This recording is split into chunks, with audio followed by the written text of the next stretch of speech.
If a movie is on tap for you on Valentine's night, a rom-com, a dark rom-com that I promise you you've never seen before is Daniel Day-Lewis's indie flick Phantom Thread. Phantom Thread came out a minute ago, and Daniel Day plays a 1950s British high fashion designer. It's Daniel Day, so he is a method actor and spent an entire year intensively learning how to sew.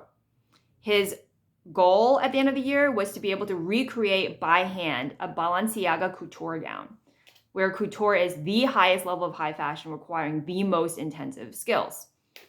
He was successful and rocked this movie. This is a visual of Daniel Day fitting Vicky Krieps, the Austrian actress who plays his other half, and many other things.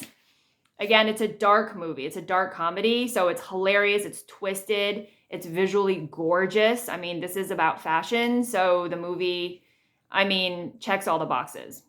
The best part about this movie is that his role, Daniel Day's role, is in part based on the designer Balenciaga. When people see Balenciaga, the logo today, it says Balenciaga Paris. So I think most people assume that it's a Parisian brand and the designer was maybe French. In fact, the original designer, Cristobal Balenciaga, is Spanish. He was born in Basque in northern Spain, and his mother was a very accomplished seamstress. So she was a seamstress for a lot of the royalty in Spain in the 19th century, and he learned from her, and he also apprenticed beginning when he was 12 as a tailor. So he's one of the only fashion designers in history that has the entire breadth of garment making technical mastery, because he first started as a tailor and then moved on to dressmaking. He opened all of his stores in Spain in the beginning, and when the Spanish Civil War broke out in the 1930s, that's when he moved his shop to Paris.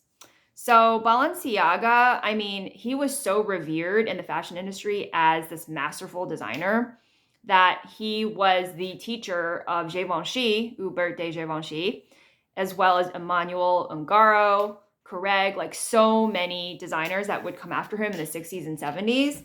Let's just look at a few Balenciaga gowns. You can see more pictures from my couture episode, but this is what we're talking about when we're talking about Balenciaga. Their shapes, their volumes, their techniques that boggle the mind. And since he's Spanish and very proudly Basque, a lot of his designs are also very inspired by flamenco, by bullfighting. So here's one of his bolero jackets. That is a variation of what bullfighters wear. So this color palette and this cut, right, and these volumes, that's something that you're going to see in Phantom Thread. Highly recommend.